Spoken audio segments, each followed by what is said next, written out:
Good morning बच्चों। बेटा हमने रिफ्रैक्शन ऑफ लाइट स्टडी कर लिया है, साथ साथ refraction of light through a rectangular glass slab भी स्टडी कर लिया है। And now we have the next important concept, that is real depth and apparent depth.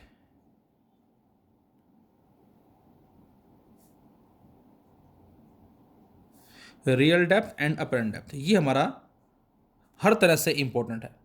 इसका मतलब क्या होगा? जैसा कि मैंने बताया आपको कि जब हम स्विमिंग पूल को जाकर देखते हैं बेटा, वहाँ पानी से भरा हुआ है, तो उसकी जो एक्चुअल गहराई है वो हमें नज़र ना आके हमें गहराई कम नज़र आती है। जितना वो डीप है उतना नज़र ना आके हमें कम डीप नज़र आता है।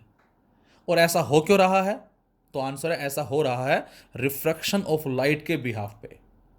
सो we can say a water tank appear shallower, that is less deep than what it actually is, and it will happen on account of refraction of light.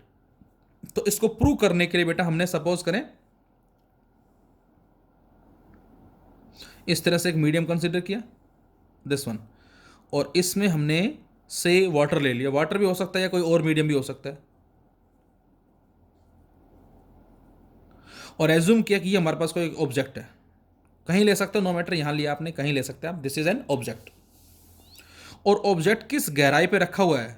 Suppose x, ये एक्स का है बेटा, this x is the real depth, this x is the real depth. अब यहां से light emit हो रही है, बाहर से हम देख रहे हैं, तो लाइट इमिट कैसे हो रही है? तो answer infinite number of rays emit हो रही हैं। पहली लाइट हमने मानी कुछ ऐसे चली, इस तरह से, ये बिल्कुल सीधी जा रही है, सीधी निकल जाएगी, तो ये कहलाएगी फर्स्ट इंसिडेंट रे, ये कहलाएगी फर्स्ट रिफ्रैक्टेड रे।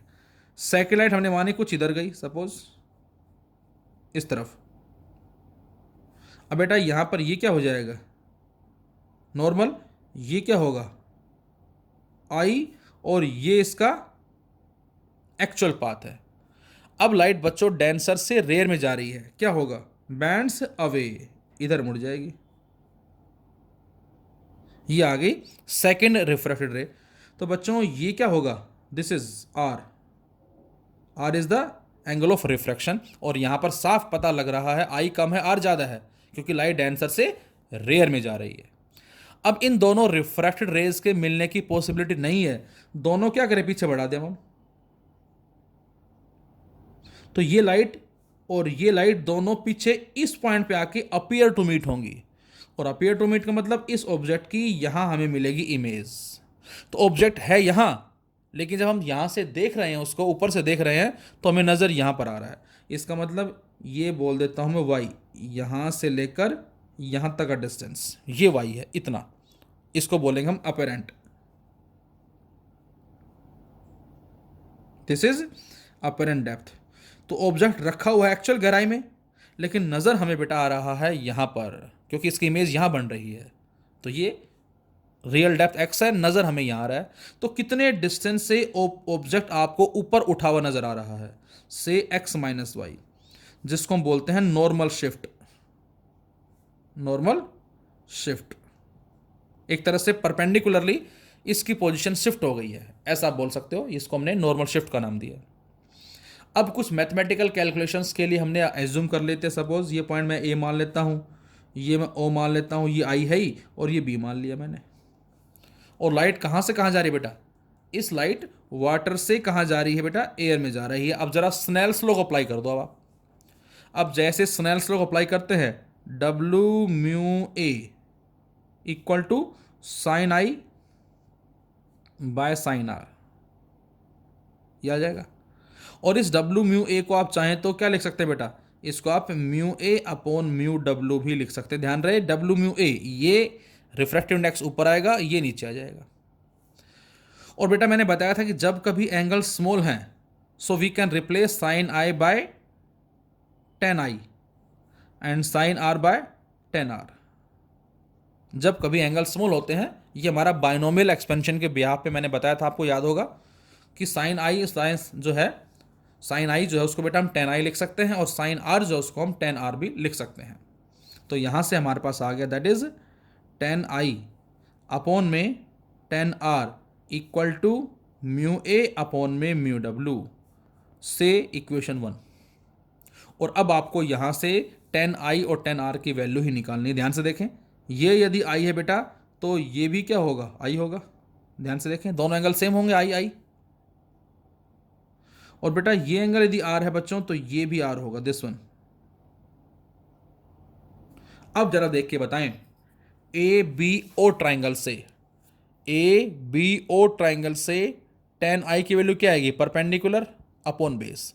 तो टेन आई की वैल्यू डायरेक्ट लिख रहा हूं मैं, परपेंडिकुलर जो कि ए बी है, बेस कितना है बेटा ए ओ, अपॉन में टेन आर।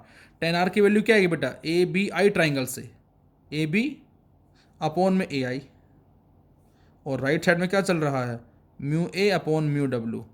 एयर का रिफ्रैक्टिव इंडेक्स 1 होता है, म्यू डब्ल्यू को सिंपल मैंने म्यू लिख दिया फिलहाल, और यहाँ इससे ही कट जाएगा। तो यहाँ से बच्चों क्या आ गया, यहाँ से आ जाएगा बेटा ए आई अपॉन में A O equal to 1 by mu. अब ए आई की वैल्यू क्या है बेटा, वाई, और ए ओ की वैल्यू क्या है, एक्स। तो ए वाई की वैल्यू तो है वाई, और ए ओ की वैल्यू क्या है बेटा, एक्स। ये बराबर किसके आ गया बच्चों, 1 बाय म्यू। तो ये हमारा रिलेशन आ गया, जिसमें y क्या है बेटा, this y is the apparent depth, this x is the real depth, और ये बराबर किसके है, 1 बाय म्यू। या आप चाहें तो यहां से y बराबर किसके आ जाएगा, यहां से आप y बराबर x अपॉन में म्यू लिख सकते हैं आप, एक ही बात है। लेकिन जो आपको याद रखना फॉर्मूला वो ये वाला याद रखना, ध्यान रहे, ये फॉर्मूला आपको याद रखना है।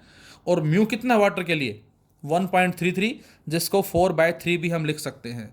और चाहे तो आप इसको y बराबर x अपॉन 1.33 को 4/3 लिख सकता हूं मैं, और ये बन जाएगा y इक्वल टू 3x/4। तो यहां से बच्चों हमारे पास क्या आ गया कि जो अपरेंट डेप्थ है बेटा, apparent depth is 3/4 of the real depth, कि जो अपरेंट डेप्थ कहलाएगी ये क्या आ जाएगी, ये 3/4 होगी किसका, रियल डेप्थ का। और नॉर्मल शिफ्ट हमने फाइंड आउट कर ही ली है, जिसको हमने x माइनस वाई का जो बेटा वो नाम दिया हमने यहाँ से, जिसको आप ओ आई बोल सकते हो। ये ओ आई जो है फिलहाल, ओ से आई की वैल्यू कितनी है, ओ आई, ओ से आई की वैल्यू क्या होगी बेटा, इस ओ ए में से किसको माइनस कर दें बेटा, हम इस ओ ए में से माइनस कर दें किसको, ए आई को माइनस कर दें। ओ ए कितना है बेटा, एक्स, ए आई कितना है, वाई, और ये हमारा क्या आ जाएगा, ओ आई आ जाएगा। और बच्चों यदि मैं एक्स कॉमन ले लूँ यहाँ से तो 1 माइनस वाई बाई एक्स, ये बन जाएगा 1 माइनस वाई बाई एक्स। और वाई बाई एक्स अभी अभी हमने सोल्व किया है, जो किसके बराबर है, जो कि 1 बाय म्यू के बराबर। आप चाहें तो इस वाई बाई एक्स की वैल्यू को यहाँ से उठाकर यहाँ भी लिख सकते हैं। तो ये जो ओ आई हमारा, जिसको हमने नॉर्मल शिफ्ट का नाम दिया है, इसको इस फॉर्म में भी लिखा जा सकता है, that is x inside 1 minus y by x, that is 1 by mu भी आप यहाँ पर पुट कर सकते हैं। तो यहाँ से पता लगा हमें क्या कि जो y है बेटा वो लेस है किससे, x से। अब इसी बात को मैं ऐसे भी कह सकता हूँ, ऑब्जेक्ट कहाँ पर है, डेंसर मीडियम में है। कहाँ से देख रहे हैं, रेयर मीडियम से। तो इस बात को मैं ऐसे भी कह सकता हूँ, कंडीशन डाल के, क्या, object is in denser medium and observed from rare medium। इसको ऐसे भी बोला जा सकता है। अब यदि कंडीशन को उल्टा कर दें हम, कंडीशन उल्टा करने मतलब यदि मैं आपसे कहता हूं कि ऑब्जेक्ट जो है बच्चों वो कहां पर है, ऑब्जेक्ट जो है वो है रेयर मीडियम में, और ऑब्जर्व कहां से कर रहे हैं, डेंसर मीडियम में, तो उस केस के अंदर क्या होगा। अब जरा सेकंड कंडीशन ले रहा हूं मैं, और सेकंड कंडीशन में हम ले लेते हैं, सपोज करें एक टैंक ले लेते हैं या पौंड ले लेते हैं, कुछ ही मान लो आप।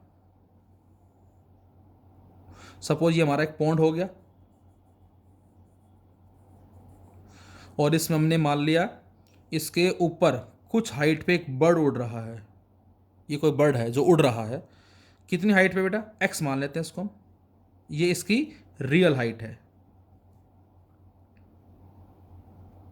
अब इस पॉइंट के अंदर लाइट कैसे आएगी, तो आंसर है लाइट ऐसे आई सीधी, और ये लाइट बिल्कुल सीधी चली जाएगी इस तरह से, फर्स्ट। सेकंड हम लाइट माने कुछ ऐसे आई इस तरह से, और बेटा ये क्या हो जाएगा, नॉर्मल। अब यदि ये हमारे पास इंसिडेंट रे है, ये नॉर्मल है, तो ये क्या कहलाएगा, ये आ जाएगा आई, एंगल ऑफ इंसिडेंस। अब ये इसका एक्चुअल पाथ है। अब आप सोचें कि जब लाइट रेयर से डेंसर में जाएगी, it bends towards the normal, इधर मुड़ जाएगी। ये सेकंड रे है, इसको डबल एरो से दिखा देता हूं मैं, second incident ray, second refracted रे। तो बच्चों ये एंगल क्या होगा, दिस वन, आर। अब फर्स्ट और सेकंड के मिलने की पॉसिबिलिटी नहीं है, दोनों पीछे बढ़ा दो अब आप।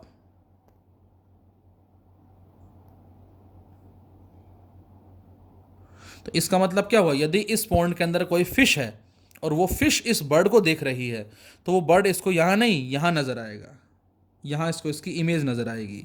इसका मतलब नजर कहां आया, वो यहां नजर आया, y. This is the apparent height. तो आपको साफ पता लग रहा है इस केस में कि अपरेंट हाइट रियल हाइट से ज़्यादा है, जबकि पहले केस में अपरेंट जो थी वो रियल से कम थी। डिपेंड करता है कहाँ से ऑब्जर्व कर रहे हैं और ऑब्जेक्ट कहाँ पर है, मैंने बताया आपको। ये कंडीशन है, object is in denser medium and observe from the rare medium. ये कंडीशन है, object in rare medium and observe from the denser medium. तो इसमें आप कंडीशन लिख सकते हैं क्या, this is the object in rare medium and observed from denser medium। हमें क्वेश्चंस मिलते हैं लाइक, एक फिशरमैन है, फिश पकड़ने वाला, पॉन्ड में मछलियां पकड़ रहा है, तो मछली उस फिशरमैन को देख रही है जिसकी हाइट एच है, तो उसको कितनी हाइट कम नजर आएगा, ज़्यादा नजर आएगा। तो इस तरह के क्वेश्चन को सॉल्व करने के लिए हम यूज़ करते हैं इस कॉन्सेप्ट को। अब बेटा यदि ये एंगल हमारा आई है बच्चों, तो ये भी कितना होगा, आई होगा, उसी तरह से बोलो।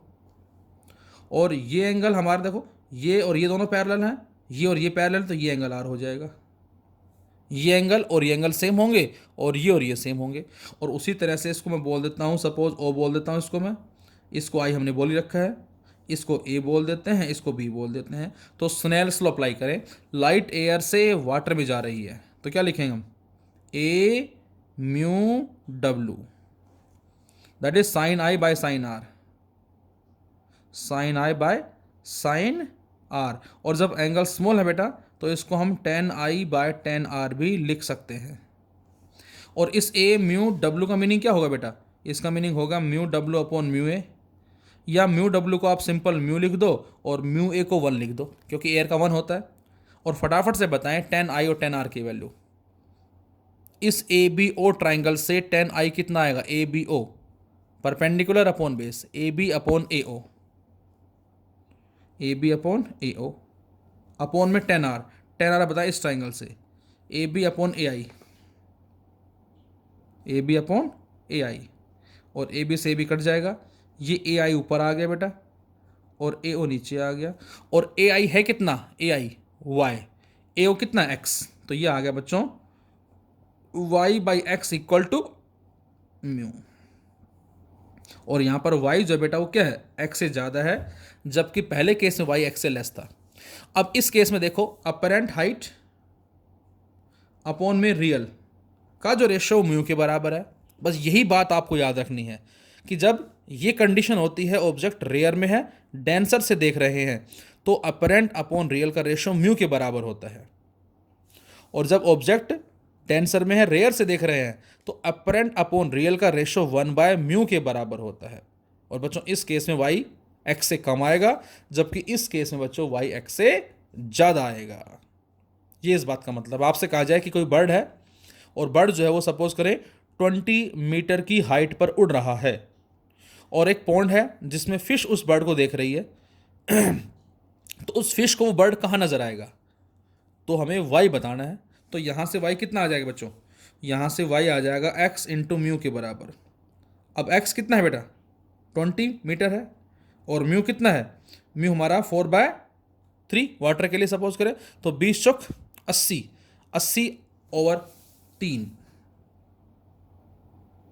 इसको आप सोल्व कर लोगे, कितना आ जाएगा, इसको सोल्व कर लोगे 3 दूनी 6 डिवाइड करके आप सोल्व कर लेंगे, वो हमारा आंसर आ जाएगा। तो बर्ड एक्चुअल में है 20 हाइट पे, लेकिन नज़र कहाँ आएगा, ऊपर नज़र आएगा, कितनी हाइट पे वो हमें पता लग जाएगा।